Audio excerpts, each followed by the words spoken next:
Hello everyone, in this video I will show you how to save view only photos on your WhatsApp. Right, so this is a very tricky thing because WhatsApp doesn't allow you to just download that photo or something. So as you can see here in this chat, a person have sent me view only photo. Now when just tap and open it up, in the recording you won't be able to see this. This is just for the privacy reason, and neither I will get any option to download this. So how I can save this photo?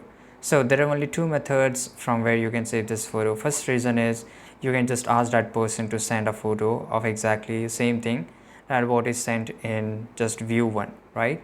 And the second way is that use your different phone or camera and open up your view only photo or video and just record it or take a photo from a different phone.